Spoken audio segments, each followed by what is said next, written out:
Chers élèves de première année baccalauréat, bonjour. Je suis content de vous retrouver dans cette nouvelle vidéo. Dans cette vidéo, nous allons étudier chapitre 2 de la boîte à merveilles.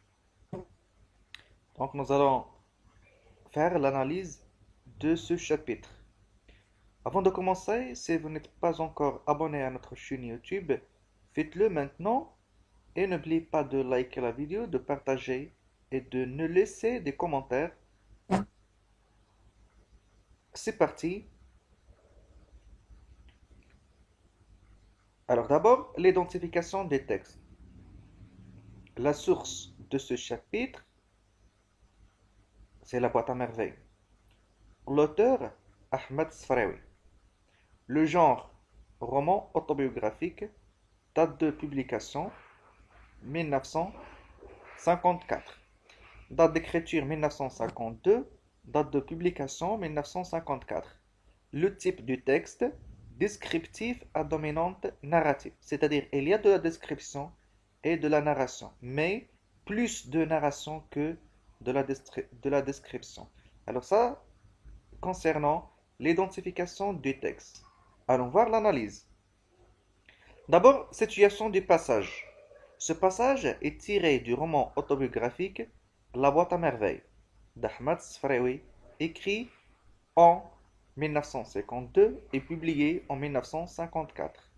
Après 2 jours de repos, de convalescence, Sidi Mohammed reprend ses séances dans l'école coranique. Ici, dans ce paragraphe-là, qu'est-ce que je fais? Je cite les événements précédents, c'est-à-dire les événements qui précèdent ce passage-là. Ce passage est tiré du roman autobiographique La boîte à merveilles. Là, qu'est-ce que je fais? Je fais l'identification, c'est-à-dire je cite la source, l'auteur, etc. Et ici, dans ce paragraphe, je cite l'événement précédent. Qui sont les personnages de ce chapitre? Nous avons Sidi Mohammed, nous avons Lofke, nous avons les condisciples, c'est-à-dire les bombans de l'école coranique, les camarades de Sidi Mohammed. Nous avons Lalla Zubida, père du narrateur Ma'alem Abdeslam. Nous avons Fatma Bziouia. Nous avons Lalla Rahma. Nous avons les femmes du voisinage, c'est-à-dire les femmes qui, euh, qui vont venir conforter Lalla Rahma parce que Lalla. Donc, il y avait aussi Zineb, père de Zineb, qui est Driss Laoual, et nous avons les voisins, nous avons aussi les mendiants aveugles, et Chouafa, et les objets de la boîte à merveilles. Les objets de la boîte à merveilles sont des personnages qui inanimés, bien sûr. Maintenant, on va voir le cadre temporel. Lorsque je dis le cadre temporel, il faut dégager, il faut relever les indicateurs temporels. Quels sont les indicateurs temporels que nous avons dans ce chapitre? D'abord, nous avons vendredi après-midi. Nous avons vendredi après-midi. Et puis, nous avons vendredi soir. Et puis, samedi à midi. Et puis, le jeudi suivant, le soir. Alors, si vous cherchez dans le chapitre, vous allez trouver ces indicateurs temporels. C'est-à-dire, dans chaque indicateur temporel, il y a eu un événement particulier. Maintenant, nous allons voir quels sont les événements qui, qui se sont produits dans chaque indicateur temporel. C'est-à-dire, quel est l'événement que nous avons eu euh, au vendredi après-midi, quels sont les événements que nous avons eus au vendredi soir, etc. Mais avant ça, nous allons voir le cadre spatial. Le cadre spatial, c'est-à-dire les lieux. Alors, les lieux où se sont déroulés euh, les événements, la scène, nous avons le Msid, nous avons Dar Shouafa et nous avons les rues avoisinantes. Les événements. D'abord, nous avons vendredi après-midi. Quels sont les événements qui que nous avons eu au vendredi après-midi, nous avons, après 2 jours et demi de repos, le narrateur rejoint ses condisciples et nous décrit une séance d'enseignement homicide. C'est-à-dire, lorsque le narrateur était malade, vous vous souvenez, donc il a visité le sanctuaire Sidi Ali Bouralib, et puis après, il a eu 2 jours de repos. Alors, après ces 2 jours de repos, Sidi Mohammed reprend les études, reprend l'école coranique. Voilà le premier événement. Et puis nous avons le soir, c'est-à-dire vendredi soir. Qu'est-ce qu'il y a eu? Vendredi soir, ou bien retour de Sidi Mohammed qui est ébloui par la lampe à pétrole de Fatma al-Bziouya. C'est-à-dire un autre événement, c'est que lorsque Sidi Mohammed est retourné le soir chez lui, elle a retrouvé que Fatma al-Bziouya a acheté une lampe à pétrole. Et Sidi Mohammed et sa mère étaient éblouis par cette acquisition de Fatma al-Bziouya. Il s'agit de la lampe à pétrole.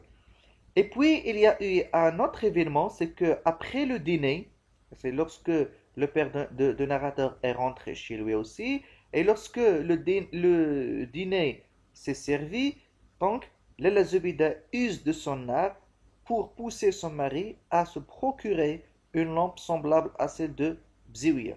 Alors, comment Lalla Zubida a usé de son art pour pousser son mari à se procurer une lampe semblable à celle de Fatma al-Bziouya? D'abord, elle a commencé par critiquer les bougies. Et elle a dit que les bougies sont devenues moins économiques.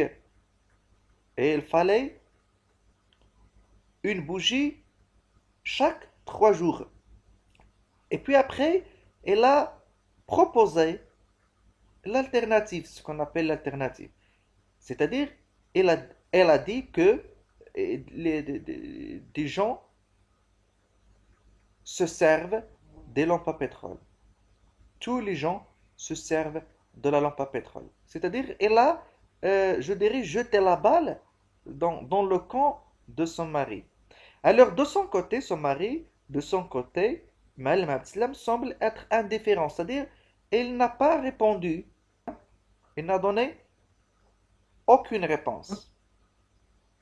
Voilà les événements qui se sont produits, bien sûr, vendredi soir, et puis samedi à midi. Qu'est-ce qu'il y a eu? Retour de Sidi Mohammed qui est surpris de trouver une lampe à pétrole accrochée au mur. Alors le lendemain, c'est-à-dire le lendemain de vendredi, lorsque Sidi Mohammed est retourné à midi, samedi à midi, il a trouvé que son père leur a acheté une lampe à pétrole identique à celle de Fatma al-Bziouya. C'est bon.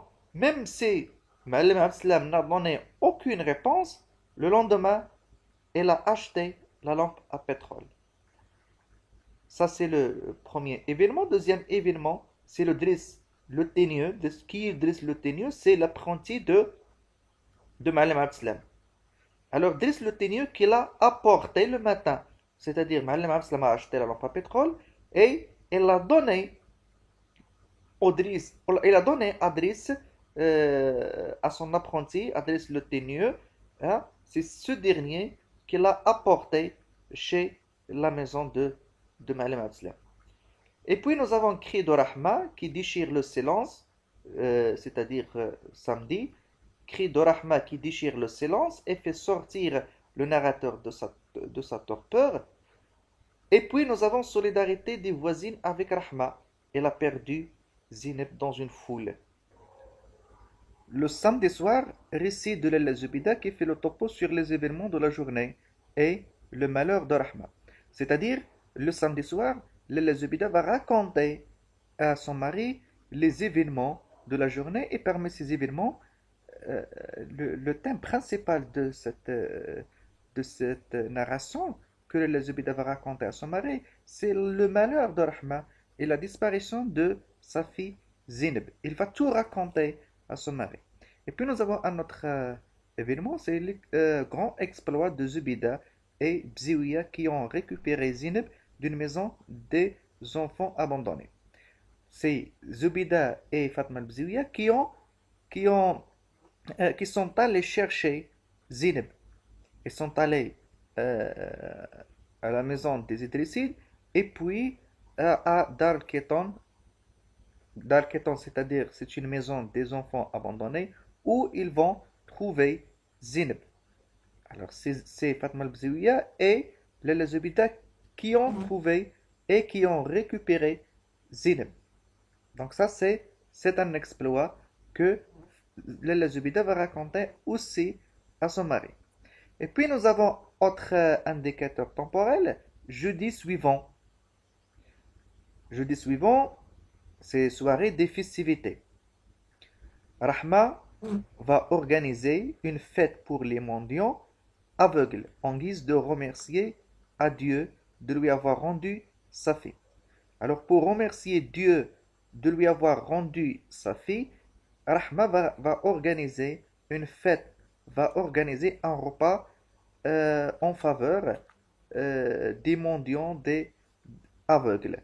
Et puis nous avons une petite fête entre les femmes, c'est-à-dire après ce repas, il y aura une petite femme entre les femmes organisée pour les voisines qui ont aidé à préparer le couscous. C'est-à-dire toutes les femmes voisines vont organiser une petite fête après ce repas.